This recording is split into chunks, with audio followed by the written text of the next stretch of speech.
All right, fans, here we go. Continuing with our official weigh-in as Premier Boxing Champions presents our fighters in our co-main event of the evening. It is 12 rounds of boxing for the vacant WBA Bantamweight Championship of the World. We welcome our fighters to the stage at this time. First, fighting out of Panama City by way of Maracay, Venezuela. Ranked the WBA #1 Bantamweight World Contender, the former WBA Super Flyweight Champion of the World, Liborio Solis. Yay, yay. And his opponent we invite to the stage at this time, fighting out of Miami by way of Santiago de Cuba. He's ranked the WBA #2 Bantamweight World Contender, the former unified 122-pound champion of the world, known as the Jackal, Guillermo El Chacal Rigondeaux.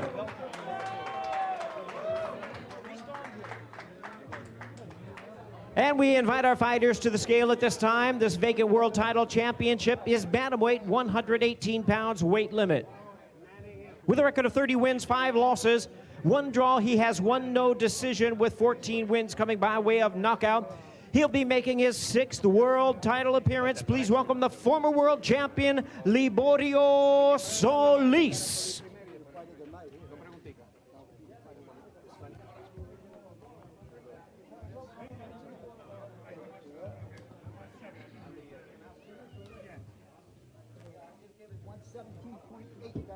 117.8 pounds. We'll call that 117 3/4 pounds for the former world champion, Liborio Solis.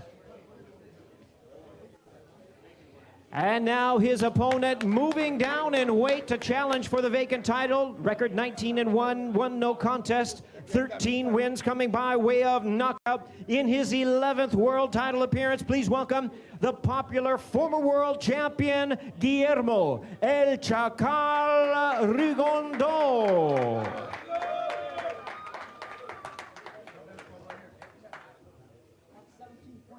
117.4 pounds for Guillermo Rigondeaux. We'll call that 117.5 pounds for the former world champion.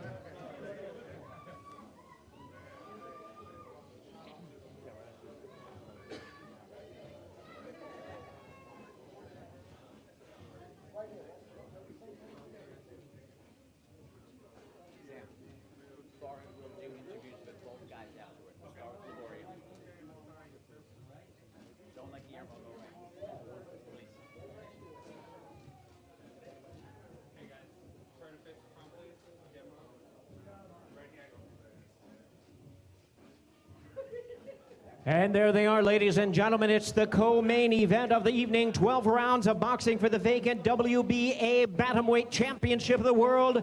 Guillermo El Chacal Rigondeaux versus Liborio Solis. And at this time, we'll hand the microphone duties over to Steve Harhood, Showtime's Hall of Fame broadcaster. Felix De Jesus will translate. Can you ask Liborio? He's 37 years old. It's been 6 years since he's been a world champion. How hungry is he? How badly does he want this title? Bueno, primero que nada, buenas tardes a todo el público y bueno, la misma hambre de siempre, con ganas de coronarme campeón el día sábado si Dios así los quiere. Así que vamos con todas, sin miedo de perder nada y mucho que ganar, a guerrear como guerrero en todas mis batallas. First of all, good afternoon, everybody. Thanks for being here. And always the same hunger to win that championship again. It's been a while, so I want it back. With faith in God, I'll get it back tomorrow. We know what kind of fighter Liborio is. He's a pressure fighter. Rigondeaux in the past has always been a master boxer.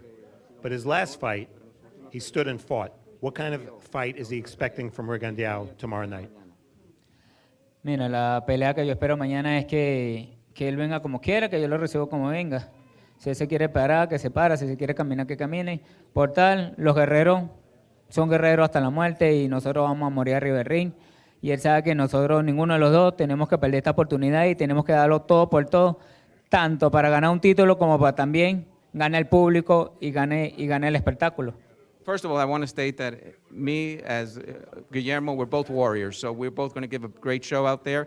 If he comes out boxing, then I'll box him. If he comes out with pressure, like he did in the last fight, then I will come out that way.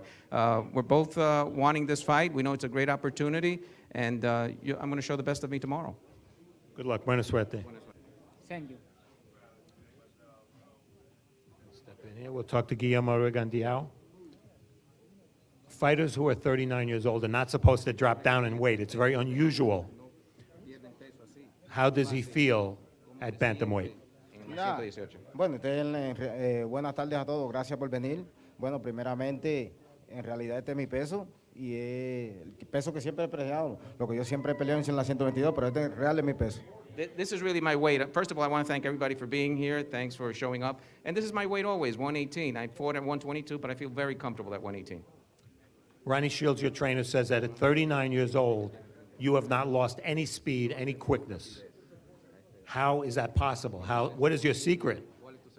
Bueno, el secreto es en el gimnasio, el responsable es Ronnie, que ni más ni menos, lo que yo necesito para cada pelea, que es lo que hemos hecho hasta ahora, y vamos a seguir. Well, the responsible of this is Ronnie Shields. He takes me into the gym. If I need a lot of work, he'll give me a lot of work. If I don't, I don't. He just takes me at the pace that I need at this age, and I'm perfect at this age. Last question. Obviously, everybody knows you as a master boxer. With Ceja, you stood and fought. Which style will he use tomorrow night? Bueno, como quiera, eso, el boxeo es como una matemática, parado y sin correr. Aquí no hace falta corretaje para ganar la pelea y se va ajustando uno a lo que traiga el contrario. Boxing is like mathematics, so we're going to adjust to whatever the fighter brings. We can box, and of course, what you saw in the last fight, I can also bring that tomorrow. Good luck. Buena suerte.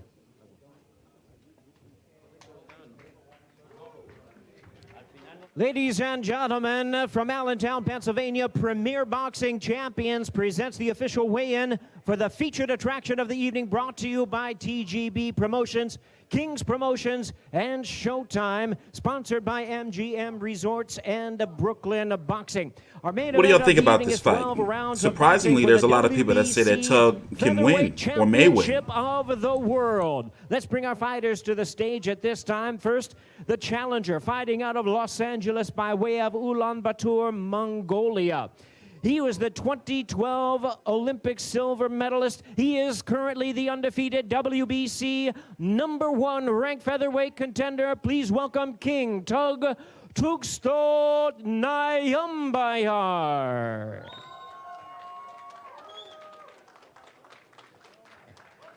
And his opponent, ladies and gentlemen, is the defending world champion. Hailing from Capitol Heights, Maryland, he'll be making the 5th defense of his title. Please welcome the reigning WBC featherweight champion of the world, Mr. Gary Russell Jr.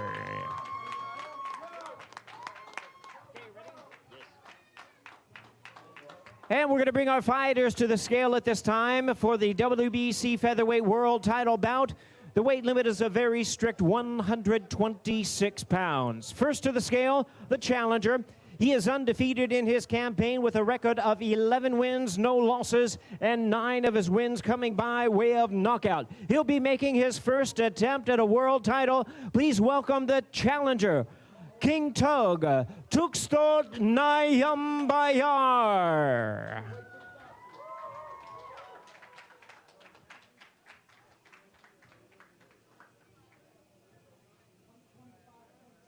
$125.7 pounds. We'll call that 125 3/4 pounds for the challenger, Tustsogt Nyambayar.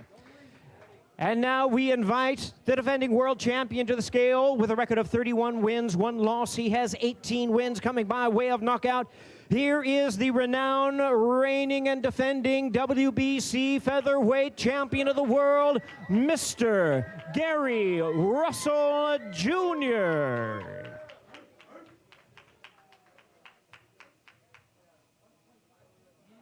125.1 pounds. We'll call that an even 125 pounds, a trim and ready weight for the defending world champion, Mr. Gary Russell Jr.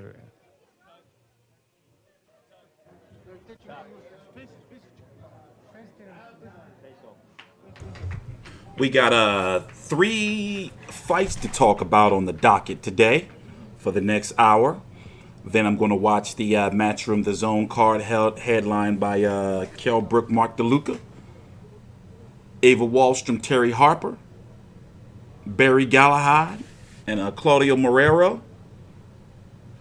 Tonight I'm going to be at this card right here, Gary Russell versus Tustsogt Nyambayar, Guillermo Rigondeaux versus Libero Solis.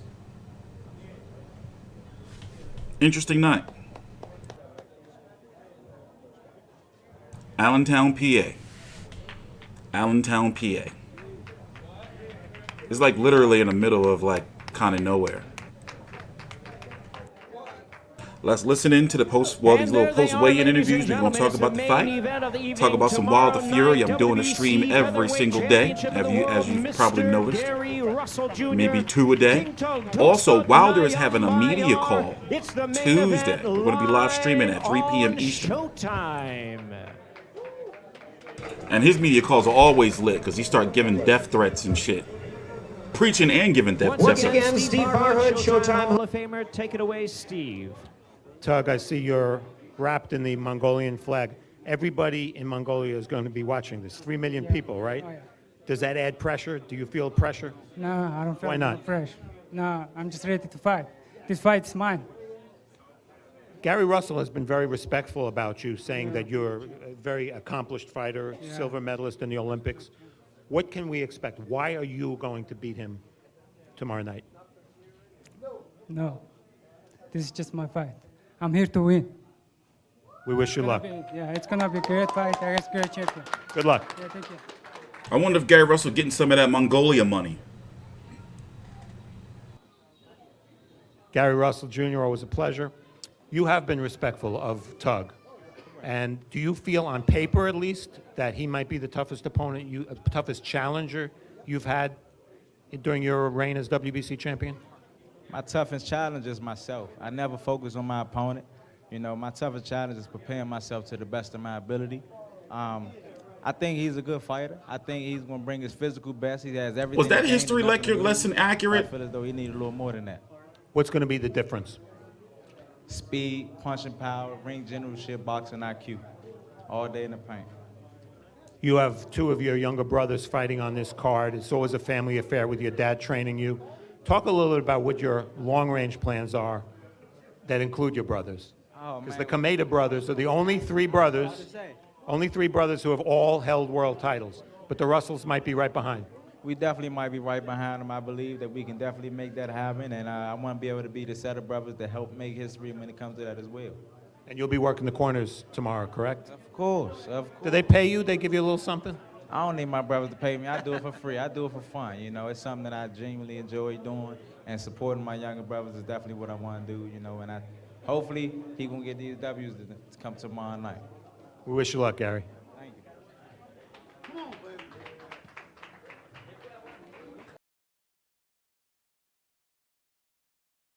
So once again, I'm going to be at this card tonight, Showtime, 9 p.m. Eastern. It's going to be for the WBC 126-pound title.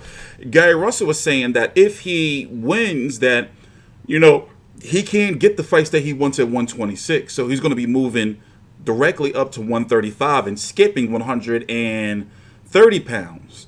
Now, the way the WBC or usually sanctioning bodies work is if once he moves up, he'll be made mandatory likely or be definitely in the mix to get.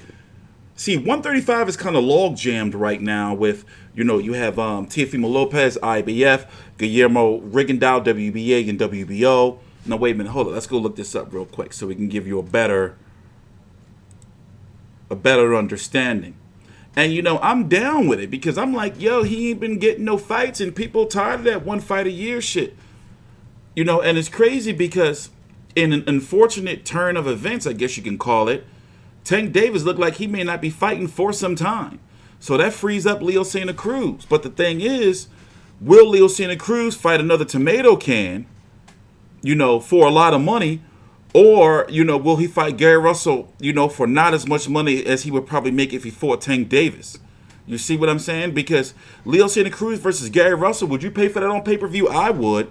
But it's not as big of an appeal because it'll be mostly selling off of Leo because Gary Russell only fights one time a year.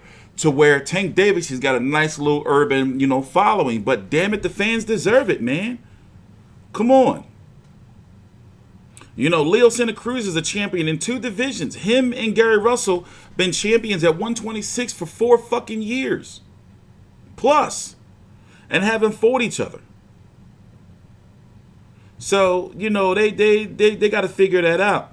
So he's talking about skipping 130 because the only person he really had interest in at 130 was Tevin Farmer. And Tevin Farmer lost to Jojo Diaz, who Gary Russell beat.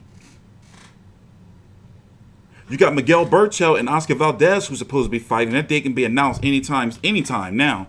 But he ain't mentioning them. You got Jamel Herring who's going to be taking on Carl Frampton in March, April, May, or June. I don't know. Now rumors are saying June.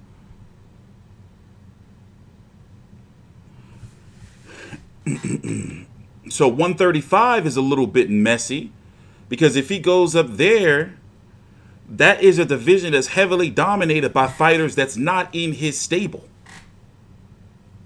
You see what I'm saying? Like, for example, okay, well, he's saying this. Gary Russell was saying that he's a promotional and a managerial free agent. So is he with Al Heyman on a fight-by-fight basis? I'm going to try to get that answer later on today.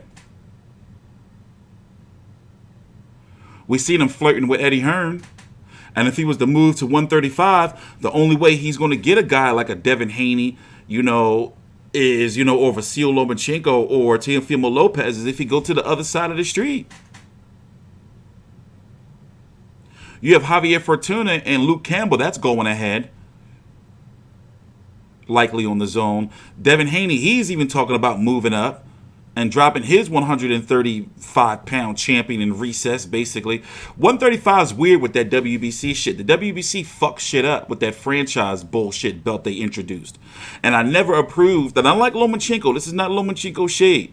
But when it comes to that belt, Lomachenko was never a WBC champion before in another weight division or at any point in time. This is his first WBC title, and they make him a franchise champion. The shit makes no sense. Now, it was Lomachenko's team, not him, that went for it. So even though he ain't ducked Devin Haney, his team did. So now you got Javier Fortuna and Luke Campbell who are going to be fighting for the actual real belt. Because Devin Haney has shoulder surgery. So it's all fucked up right there. Lomachenko and Teofimo, that can be in May or June, no later than June. They're still working on that.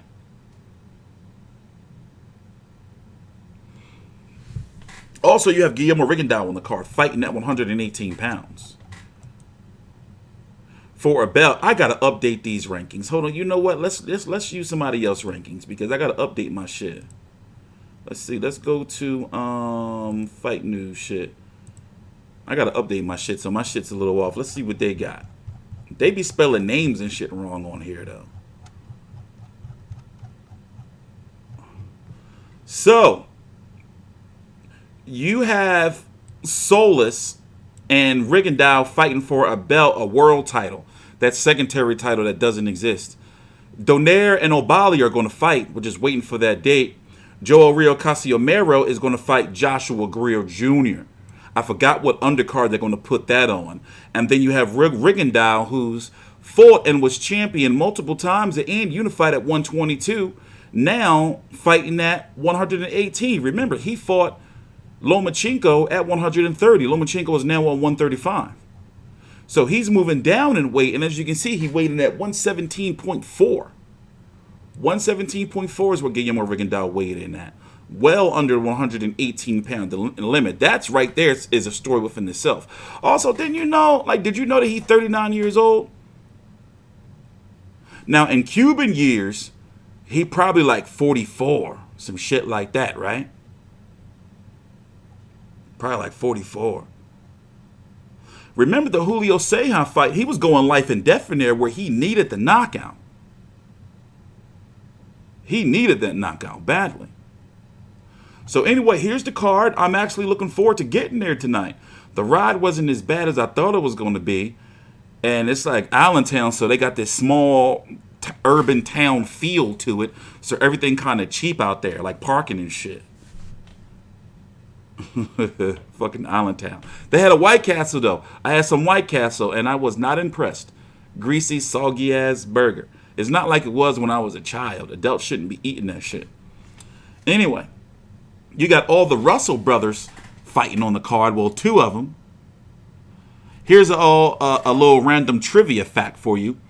Did you know that Gary Russell has brothers, at least two that I know of? It's three of them, ain't it? He's named Gary Russell. He's got Gary Antonio Russell, Gary Antoine Russell.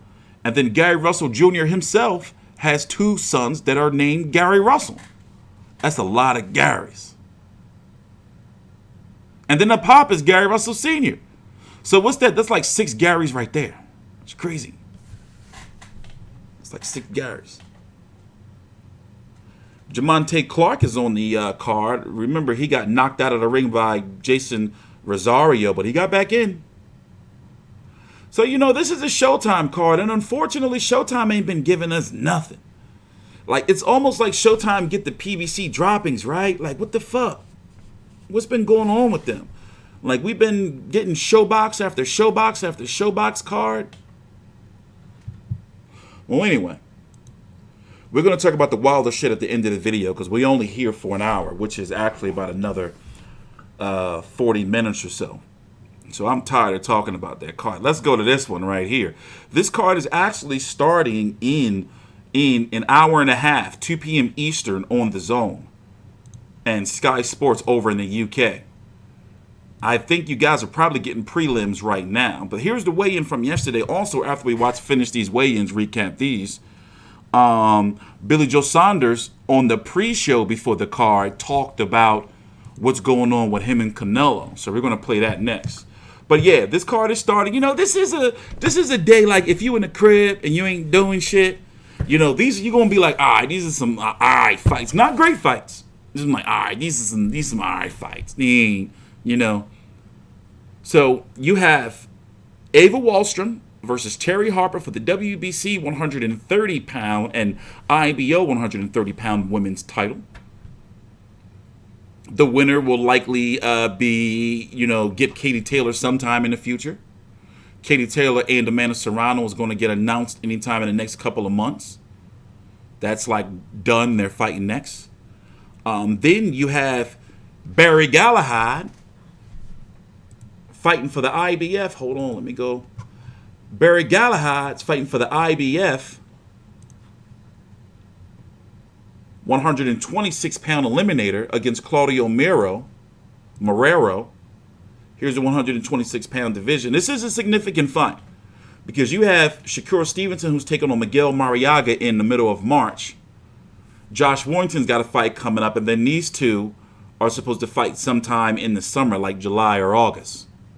And then you're going to have Kid Galahad or Claudio Marrero, whoever wins today, being the mandatory. And then you can rest assured that Gary Russell's belt will likely be vacated if he wins because he's saying he's going to be moving up. And Leo Santa Cruz is supposed to be dropping this belt, which will then make this is all fucked up. This is some weird shit. Look at all these, look, WBA gold, WBA, what is this fucking WBA make me sick? Anyway, let's get to the weigh-in. And then you have Kell Brook fighting for a ranking by the WBA and other sanctioning bodies by taking on Mark the Bazooka DeLuca today, live on The Zone, 2 p.m. Eastern, and Sky Sports in the UK. Introducing the first to the stage. She's fighting out Debbie. She's undefeated.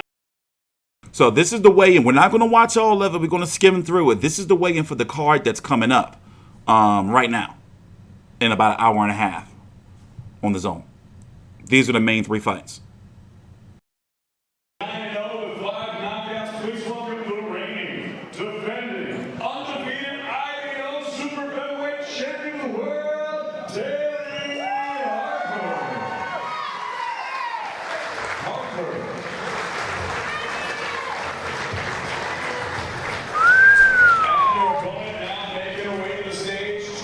That is one fit woman.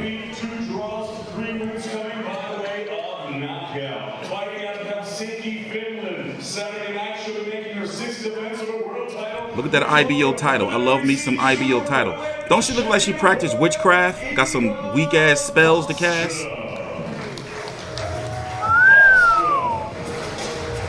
I'm just joking. I'm just joshing you.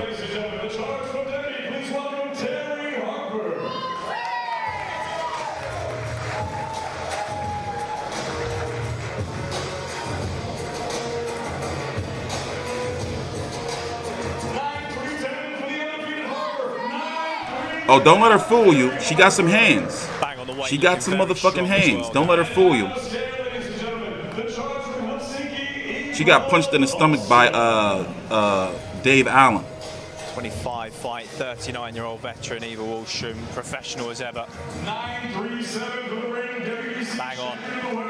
937 for Eva Wahlstrom. As we said yesterday, Darren, although Harper holds that IBO belt, she will feel that tomorrow night is her chance to legitimately become a bona fide world champion. Well, look, tomorrow night, are we seeing the coming out of a superstar? You know, Eddie Hearn can't stop raving about Terri Harper, but she's got a very tough task. You know, Wahlstrom. By the way, that's Chris Lloyd and Darren Parker. We can't keep using their shit and not giving them no shout out. But yeah, I'm leaning towards Harper in this one, and yeah, in the current climate of the women's game, she can really make a name for herself.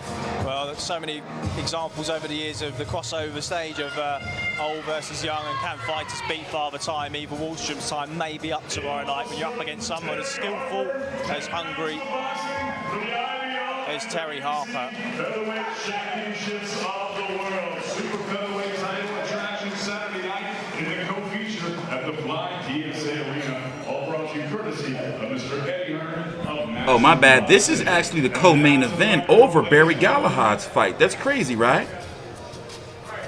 This guy right here, his name is... Hold on, let me mute it. This guy right here, he fought Tustsogt Nyambayar, the guy who's fighting tonight. WBA gold champion. And this is an eliminator to be the mandatory for the winner of whoever Josh Warrington fights, basically. And remember, he lost to Josh Warrington in a close fight where a lot of people felt that he won, but didn't do enough to like really beat the champion. Here, let's turn it up.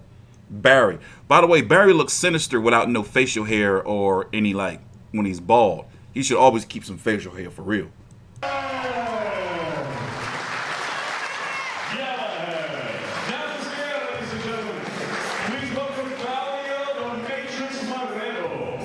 I don't think it's an overstatement here, Darren, to say that what we're watching is going to be a world title level fight just without a belt on the line here on Saturday. Yeah, this is the What up, Donnell? I don't know. You gonna put that past switch hitter? Marrero can fight. You gonna put that past T-Bud Crawford? Oh, by the way, this guy likes to punch the nuts. Look out for that if you're watching this fight. So this fight starts in actually about, I'm going to say, 2.5 hours this fight starts.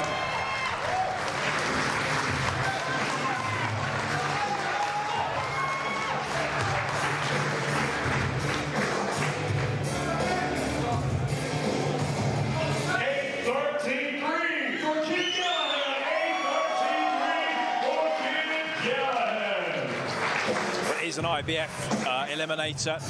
Josh Warrington, we know, still in possession of that belt by the skin of his teeth, but has to be said, after a very good performance from Kid Galahad, switch hit beautifully. Some have argued that maybe he didn't quite do enough, but I would disagree. I'm not even joking. Dude is a habitual nut puncher.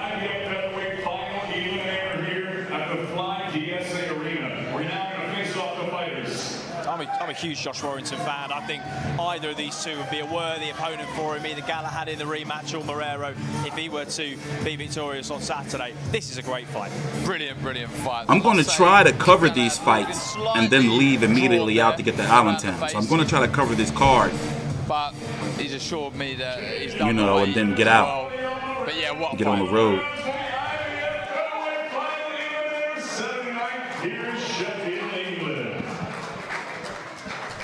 Fascinating encounter, that one, IBF eliminator. So yeah, let's move on to the main event. Then we got to talk some Wilder Fury. Oh, also, remind me to play the clip of Billy Joe Saunders. Billy Joe Saunders just did an interview with these two just about a half an hour ago at the event. You know, we're going to play that clip. He's talking about what's next for him and that Canelo may be fighting Colin Smith. All right, so let's get to the main event. So once again, this card is starting in exactly an hour and a half, 2 p.m. Eastern. It's 12:30 Eastern now, over on The Zone and Sky Sports in the UK, or whatever time it's going to be over there. I'm going to be at the Gary Russell Jr. card tonight, so I'm going to do my best to cover this card, and as soon as this is done, hop in the car and get on the road. You see what I'm saying? So let's listen to this. This is the weigh-in for Kell Brook versus DeLuca. We're going to talk about this and then move on to the next subject. Please subscribe. I'm not doing this shit for my health. And like the video. Less boxing for your entertainment. And now we've come to the weigh-in for the main event. Eddie Hearn for Matchroom Boxing is proud to present 12 rounds of boxing. So this fight is to get Kell Brook a ranking at 154 pounds. Super and make sure you take a look at Kell if you haven't. He do look a little sickly, even at 154. William Hill, like dry. Wow Hydrate, and JD Sports. So let's bring the fighters to the stage at this time. First up onto the stage, his professional record, 25 fights. He has 24 victories, only 1 defeat, 13 wins by knockout.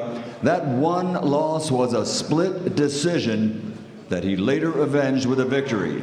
So he has defeated virtually every man he's ever faced in the ring. He comes to us from Massachusetts in the USA. Ladies and gentlemen, he is a two-time NABA champion and the former IBA world champion. He is Mark Bazooka DeLuca. Oh, parental discretion is advised. Mark DeLuca gonna do some freak shit after he get off the scale. DeLuca, you let me down, bro. You let me down. Ladies and gentlemen, he comes to us with a professional record consisting of 38 victories, 26 wins by knockout. He has 2 defeats in his career. They are going to be avenged in the future, I'm sure, ladies and gentlemen. And tomorrow he fights for this vacant WBO Intercontinental title. He comes to us from Sheffield, England, ladies and gentlemen.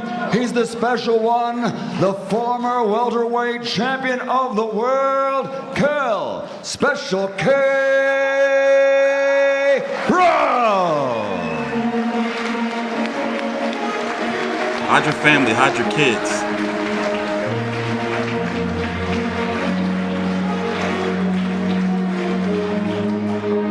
First onto the scales is the young man from Massachusetts in the United States, stepping onto the scales. Like I said, he virtually has defeated every man he's ever faced. His record, 24 victories, 13 wins by knockout, that 1 split decision defeat. He's the 2-time NABA champion and the former IBA world champion. Stepping onto the scales first, Mark DeLuca.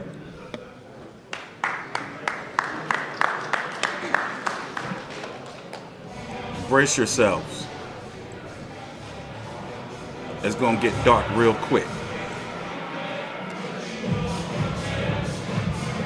Yeah, he said he has to be particularly disciplined these days to make the weight this side of 30, but he's not a guy that ever takes his foot off the pedal. That's the key in boxing, isn't it? Absolutely. Staying match fit, staying in the gym and keeping your weight down, and he looks in tremendous shape. Mark DeLuca on the scales.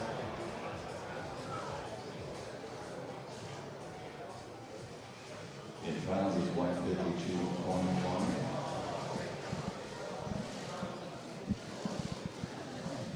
I'm turning away right now. 10, 12, 12, 10 stone. 12 pounds, 12 ounces for Mark DeLuca, a.k.a. the Bazooka, Mark DeLuca. Next on to the scale, the former world champion. Is it over? Special one from right here in Sheffield, England. The former welterweight world champion, Kell, Special K. Brook. I bet y'all watched. Y'all watched it and y'all liked it. Kell was like chocolate brownies, baby.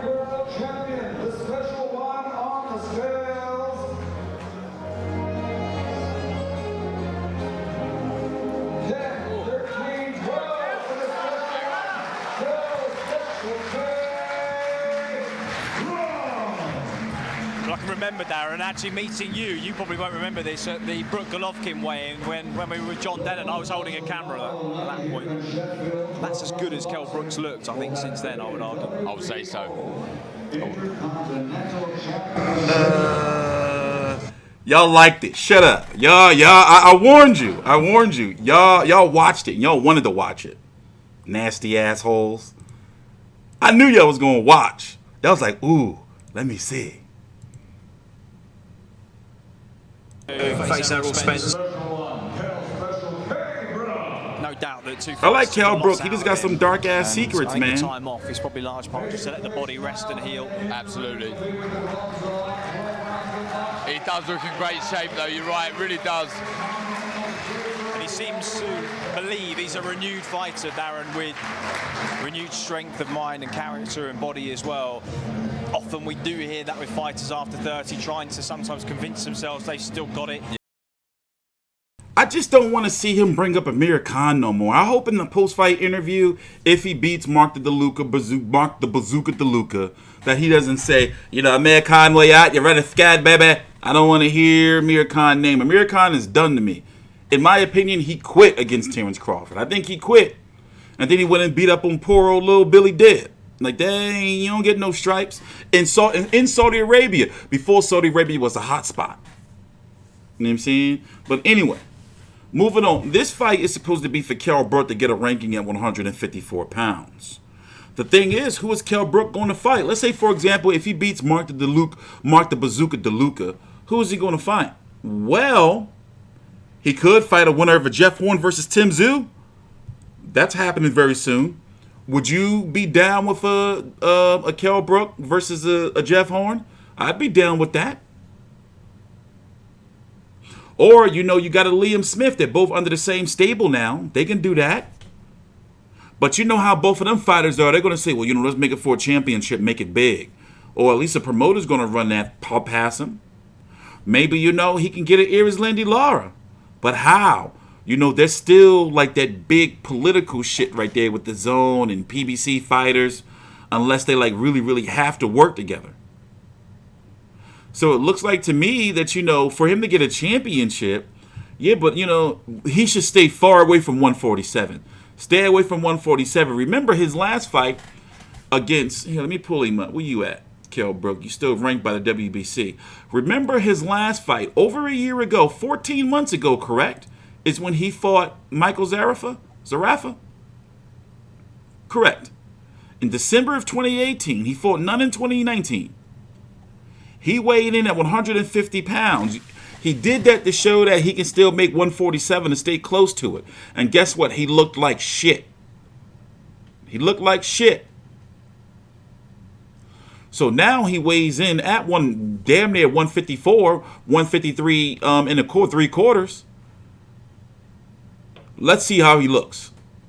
Because from the tape that we watched, yo, Mark DeLuca, no disrespect. You know, he may got some heart, but he wasn't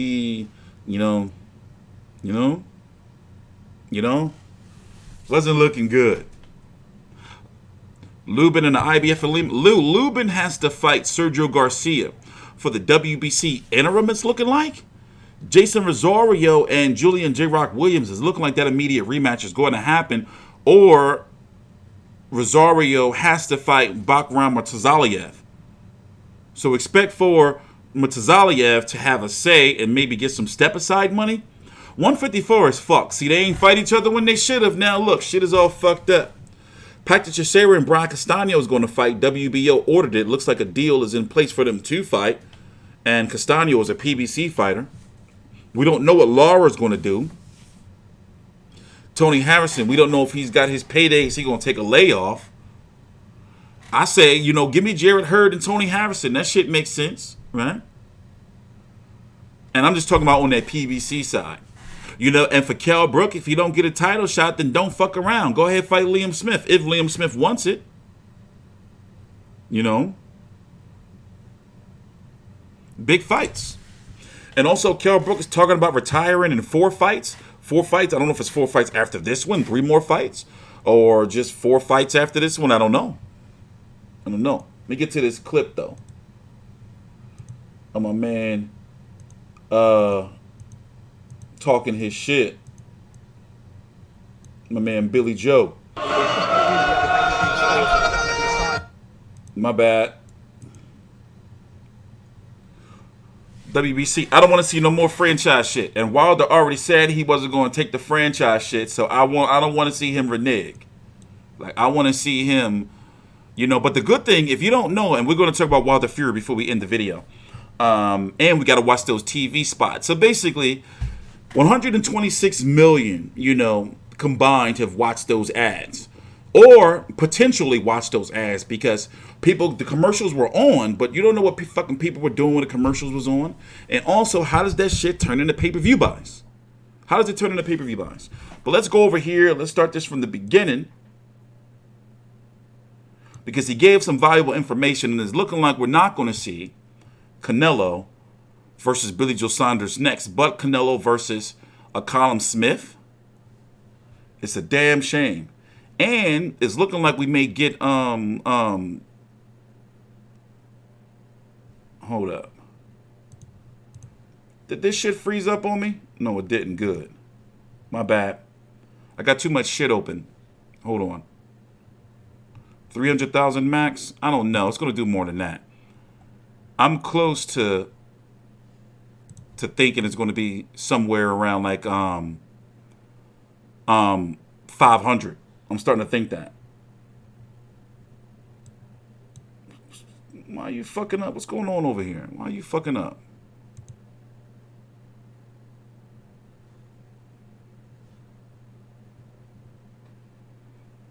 Hold on. There we go.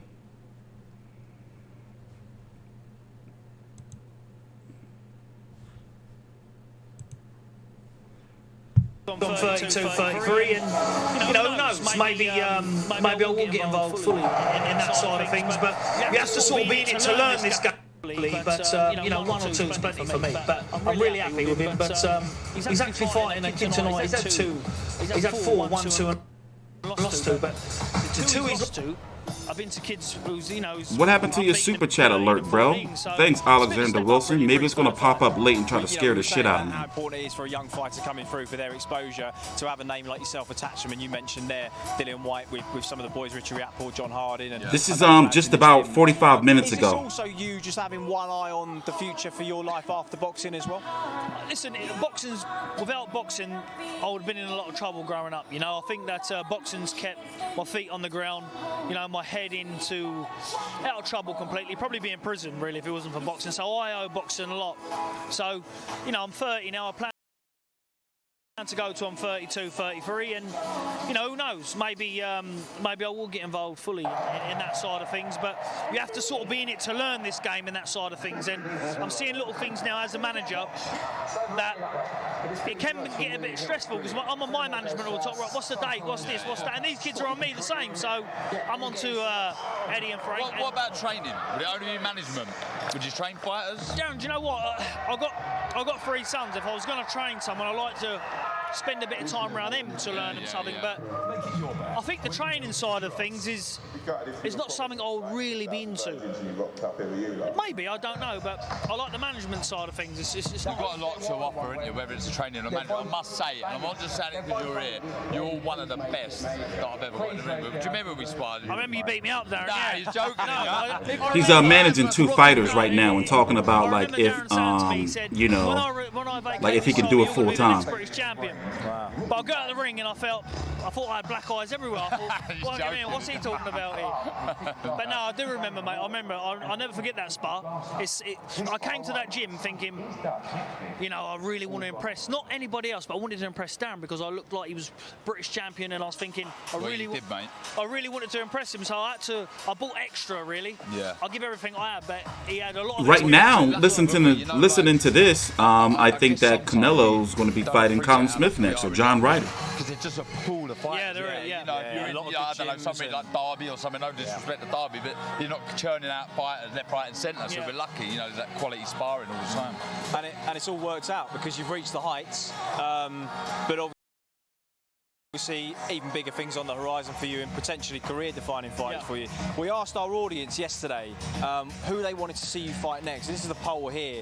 You might be able to see it, Bill. I don't know how good your eyesight is. We asked who they'd rather see out, Canelo, Smith and Andre. The overwhelming favourite was 64% Canelo. No real surprises there. Shock. Out of interest, how are talks progressing with various people? What are the main obstacles you're finding in these kind of negotiations for this year?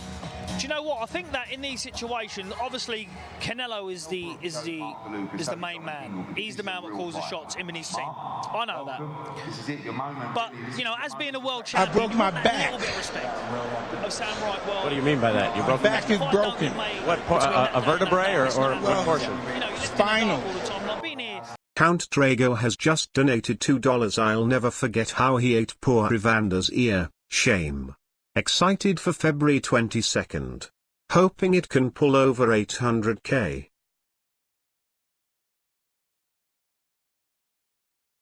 Thanks, Count Drago. I think my shit just froze. But anyway, hope so. We're going to talk about it next. They're doing the best they can for their man, which you don't blame them. I think that's exactly. But you know, the biggest thing what I'm finding is now is that I think they're trying to find the cheapest option. Is it Callum or is it Billy Joe? Because I don't think if they was going to fight anybody, I think they'd rather fight Callum Smith, put a 10-pound weight clause on him, and say, all right, Callum, it's your turn. My opinion, because he's a big bloke. He's probably going to be a light heavyweight. He probably is a light heavyweight. And after the John Ryder fight, certainly, there's certainly that's the first sign that maybe he's a lot of people, though, what I find, and you probably sparred him, Darren, is that, you know, John Ryder's had a couple of unlucky losses in his career, but he's a very, very good talent. You don't realise how good he actually is until you're in with him. You know, so you know, it's no secret that Callum Smith he struggles a bit more with southpaws, which, you know, he's probably haven't boxed a lot of them in his pro career. Maybe John Ryder's the only, I think he's the first or maybe the second. So, yeah. So he's kept away from them for a reason. You know, but I really rate John Ryder, and I think what happens then? What happens? Say for instance, I know you don't want to hear this, but say Callum Smith gets a Canelo fight. Would you have a second fight with Ryder because of what happened? What did you do then? Because you're sort of wanging about then, didn't you? Do you know what? If Callum Smith gets it, I think that, you know, there's going to be an American fight between me and Andrade. Right, okay. You know, I think that's the, you know, in my contract I got him in there, so I think that it's a good fight the fans want to see. Will he want that, do you think? I think he will, yeah. I think he's going to move up, but again, I don't know who's going to be mandatory for him, because if he's going to look at, I don't know, it may be Mongai or Liam Williams, he might think, well, I might nick a couple of million quid here, fight them, then move up, you know, but they're risky fights. You know, Williams is quite a good fighter. You know, Mongai's a good fighter, so I don't really know. It's a bit all up in the air. I ain't got answers to give you. I can only say what I'm being told. I was supposed to be out the end of Feb, or they was looking at the 2nd of May with Canelo, so I wasn't out the end of February, so I thought, must be Canelo. What I would say, you look quite trim at the moment, so you're obviously in the gym. Listen, I'm in the gym. Every day I'm in the gym now is for Canelo, no one else. So, you know, every day I'm in that gym, I'm working on things that I believe need. I'm going to stop it right there. He just said a whole lot of shit in like a really short period of time. You know, and it's a shame that, you know, Canelo's the man. We know that Canelo, you know, will fight anybody, you know, pretty much. And we know that he can compete with anybody from 154 to 175 pounds. But what he's saying about Callum Smith, it's a shame that, you know, we can expect that from Team Canelo to be like, all right, we'll fight you, Callum Smith, but we're putting a 10-pound rehydration clause on you. You know, and they'll do some shit like, I'm not saying it's true, but it's a shame that, you know, they got this reputation. If it's at 168, they'd be like, nah, weighing at 166. Like, they'll do some shit like that, or make them weigh in at 165. They'll do some shit like that. You know, that's my only issue with Canelo. Like, for example, how they held that Kovalev rehydration clause up until, like, we didn't find out about it until like the last week or so, because Kovalev's team, remember this? Kovalev's team was threatened with like a penalty or legal action or something if they talked about the hydration clause in the media. So we can expect for Hearn and Callum Smith, if they were to get the fight, for it to be the same way. Where Golden Boy tell them, like, we give you this fight, don't go to the media talking about how we made y'all sign a contract to fight at this weight and all that type of shit, you know?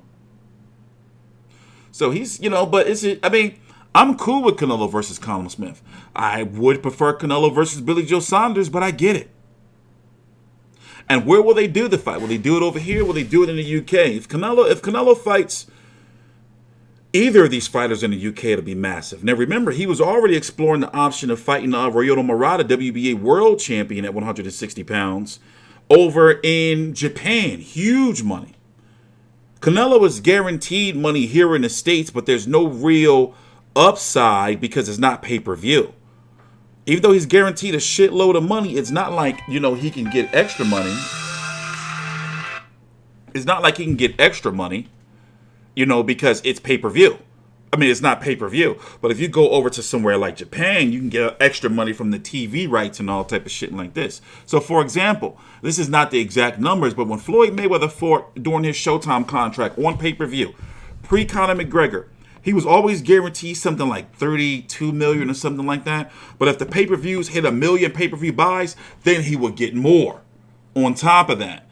In regards to Canelo, in pay-per-view in this day and age, it's risky, It's risky. I don't know. Who is this? What's going on?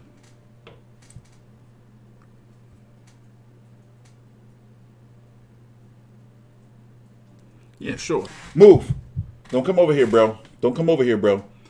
The dog's already, he's ready to start harassing me. He's ready to start harassing me. Will they rob Canelo in the UK? I don't think. I mean, you never know. Don't get me started on that. You never know. But let's move on to something else. Well, let's wrap this up first. Let him finish with this. To be put in place to beat you. If you could map the range of your career out, how would it look? Listen, I would love to fight Canelo, beat him, get a rematch. That's what I would love to do. Once I've done that, then Fight him twice and Emirates Stadium. I believe. Listen, Darren, listen. I'm a realist when I talk about boxing. I'm very, very real. I know if it's fair, on my mind on that night, it's sink or swim. You're in the middle of that sea. You either swim back or you're drowning. Of course. And I believe I got the beating of him. So as long as they give me a fair decision, I'll do it. I'll fight him. It's about the money, but I'd rather have a fair decision. If I got beat fair and square, I'll shake your hand, you beat me, you're a better man. But if I beat you, give me the decision. That would be the career-defining, obviously, moment. What, so ideally, you fight him twice, win, would you jack it in then? I don't know if I'd jack it in because, listen, you can give me that answer. I suppose when you retired, was it? I know you had injuries, but you always had that itchy hands. Wanted to get back in. A little bit because we're competitive, aren't we? Yeah, we love it. Sometimes I look at boxing, and I think, what am I even doing here? Yeah. But then I'll have 3 or 4 weeks out the gym, and I think, I'll be on the phone. Can you get me a fight? Let's go. Do you know what I mean? Yeah. So. It'd be nice to beat him twice. Yeah. Listen, whatever happens in the next year, we wish you all the best. Thank you very much. Thank you. Nice to chat to you, Bill. Good luck. We'll let you go backstage and see Deontay before he fights. Thank you. Good luck to him. Billy Joe Saunders, who's working with Deontay Dixon, who'll be in action tonight. We're going to do one swap for another. In comes Mr. Dave Caldwell, who was due to have Opie Price on the card, but that card's starting soon. They're doing like the early prelims. But what do you think about this? In fact, have you seen the ad? I'm sure you probably have seen it, but let's play it for you anyway, for those who haven't. So this is the ad that played during the Super Bowl for Wilder versus Fury 2. Recent history. The biggest fight in recent history.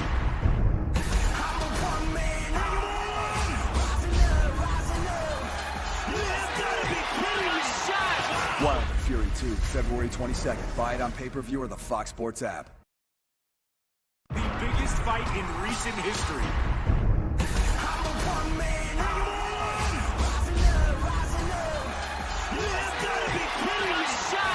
Wilder Fury 2, February. So, let's go over here, do a little bit of reading Rainbow here, all right? From Yahoo Sports, my man Kevin Ioli. A boxing match has never before gotten the kind of promotion that the rematch for WBC and lineal heavyweight title between Deontay Wilder and Tyson Fury is set, blah, blah, blah, moving on to the good stuff. The pay-per-view is a joint production of Fox and ESPN Plus, and Fox aired the Kansas Chiefs 31-20 victory over the San Francisco 49ers in Super Bowl on February, blah, blah, blah. Wilder appeared on the pregame show, and several ads for the fight were broadcast during the game. The fight commercial was aired 8 times at 12:56 p.m. Eastern during the road to the Super Bowl, at 1:50 p.m. during the Super Bowl kickoff, and at 3:45 p.m., 4:45 p.m., 5:50 p.m., 6:10 p.m., 8:02 p.m. Damn, Kevin. 8:37 p.m. Wilder appeared during the segment at 3:10 p.m. with former Red Sox star David Big Papi Ortiz. Didn't he get something happened to him earlier this year? I forgot what it was last year. There were 9.3 million watching when Wilder appeared with Ortiz. Those 8 commercials and the Wilder big game, 105 million views, basically a whole bunch of numbers. I'm going to put the link down below in the description box. Fox said that 145.5 million viewers watched all or a part of the game. The actually boxing scene article is much more from Key Fighting, is much more straight to the point. An audience of 103.5 million saw the first Wilder Fury rematch promo at 8:02. Slightly more than 101 that saw the second commercial at 8:37 p.m. Basically, listen, how the fuck does this shit turn into pay-per-view buys? Do people get more, in this day and age, when you see a commercial, right? I don't know.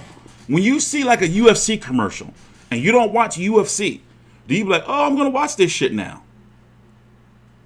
I mean, I love the promotion. Don't get me wrong. I love it. But I just think they got to get more creative. That's all. They are really predicting this shit's going to do 2 million pay-per-view buys.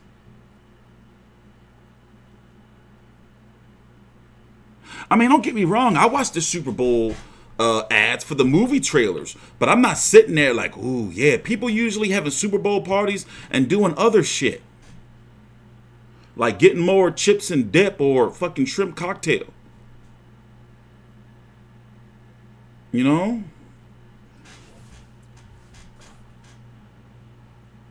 So I'm reading all these numbers. This Nielsen also revealed that 126.5 viewers combined watched 7 Wilder vs. Fury 2 commercials during the Fox Super Bowl coverage from 12:56. So basically, how you know them people at their TV watching? Or do you just know that they TV on the fucking commercials? So I get it. I get it. Listen, all this looks good. This is promotion. But we're 2 weeks away from the fight, exactly. That's crazy right there. So this is the ad right here. Do this be like, ooh, yeah, this is so, I'm going to buy this. Biggest fight in recent history. The biggest fight in recent history.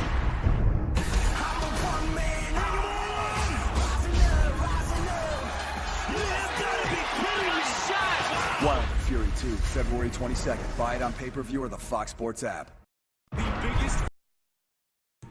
I mean, I don't know. By the way, the next episode, here, let me look it up now. The next episode of Inside Wilder vs. Fury 2, the 4-part series, basically is PBC Fight Camp, pretty much. Comes on later today. At what time? The promo doesn't sell it enough. I can edit, but yeah, it just don't, I just don't get it. I just don't get it. PBC Countdown, that's the other one. Let's see. Where's Wilder Fury Part 3? Part 3, Wednesday? I thought it came on today. So Part 3 comes on Wednesday, February the 12th. I have to look that up. So yeah, I'm just not feeling the buzz. I'm just not, I'm feeling the buzz, don't get me wrong. There's a lot of content out there. It's a lot of content out there. I like that they had the Super Bowl spots. Now ESPN needs to step up their motion. You know what? ESPN, I don't think that they're doing enough. And also, I'm not watching UFC tonight because I'm going to be on the road and I'm going to be at another fight. But UFC, I better see a Wilder Fury commercial. It's ESPN. I better see a Wilder Fury ad. Somebody look for it. Shit, they all on the same platform. In fact, let's go over to ESPN Plus real quick. We already looked at them about a couple days ago. There's barely to any. Say, for example, if you don't have Fox Sports Go, if you or if you're like, no, I'm an ESPN guy, fuck Fox Sports. You know, ESPN, where's your Wilder Fury content? Where is it at? You know, it seems as though like they're letting Fox do all the work. You know, it doesn't, no, it's not right. Let's see, just type in Wilder. Let's see here. So basically, when you type in Wilder Fury, let's type in Wilder versus Fury. Wilder versus Fury. Now, this is the ESPN Plus desktop platform, right? This is ESPN Plus, the official ESPN Plus content for my $5 a month. And yes, I have Hulu, and yes, I have Disney Plus, and I'm pissed because it's the second month straight now they didn't bundle my shit, so I'm paying for all 3 of them and 2 ESPN Plus accounts. You getting pissed? So anyway, look, where's the Wilder Fury shit? Like, where is the, you know, they got the upcoming press conference, and let me zoom in for you. Like, what if I'm a hoe and I'm like, I only want to watch ESPN stuff? Fox make me sick. Where's the shit? We see they got Inside Wilder Fury Part 3, you know, on here before Fox Sports Go got it on their app.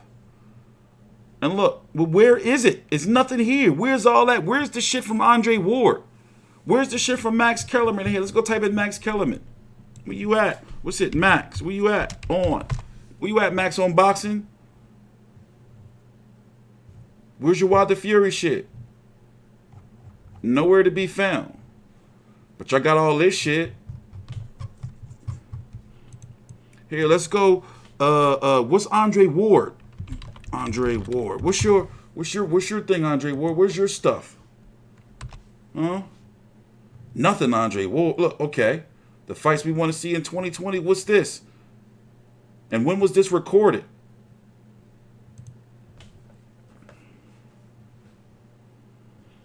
See, look, December 10th.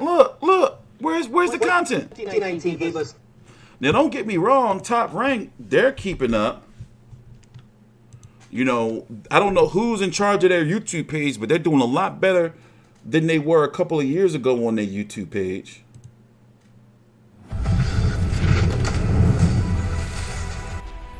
Fury, the ultimate personality. Will you look at the production here? Oh, that's awesome. I think my ring walks are up there with the best ring walks of today's boxers.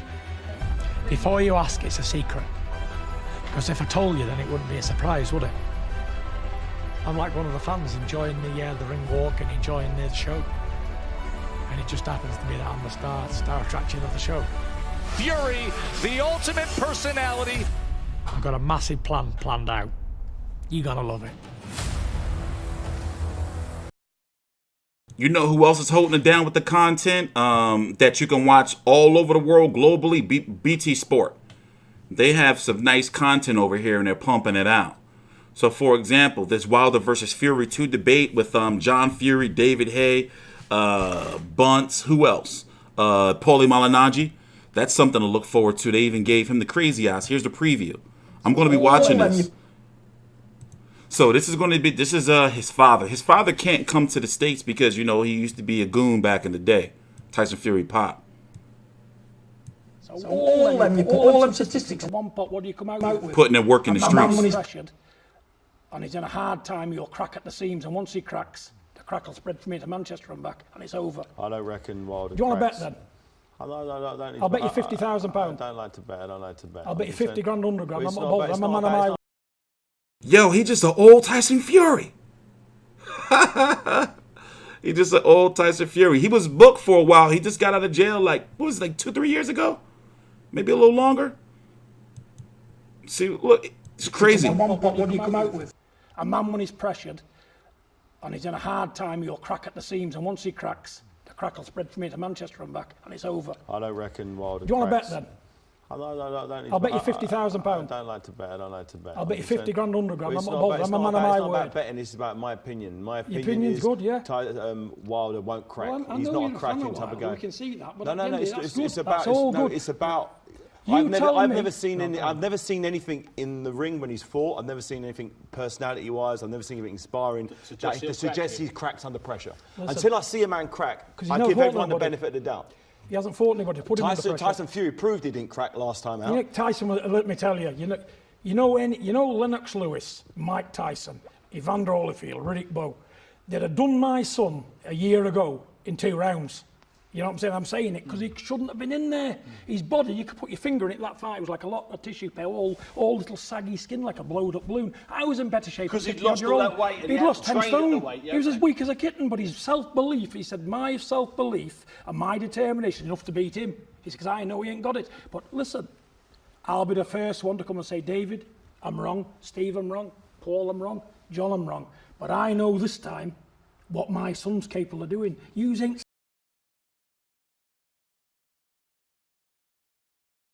So yeah, it comes on tomorrow at 3 p.m. Eastern. So yeah, I'm gonna be on that. I want to see that. But yeah, BT Sport is putting out a lot of content. That's the pay-per-view. That's the pay-per-view network over there in the UK. I think this fight is going to do massive over in the UK. Over here in the States, I don't know.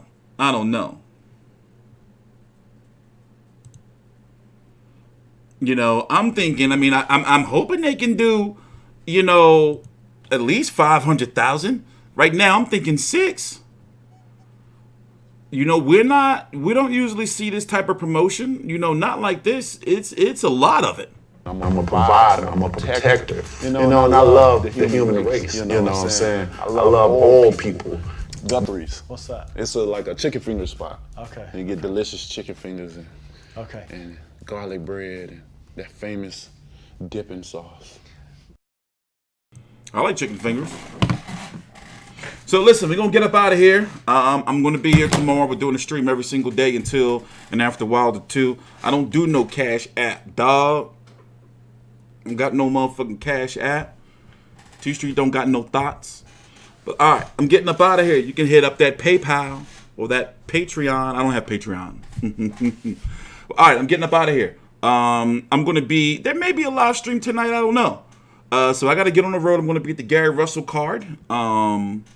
Yeah, that's going to be pretty lit. It's going to be pretty lit.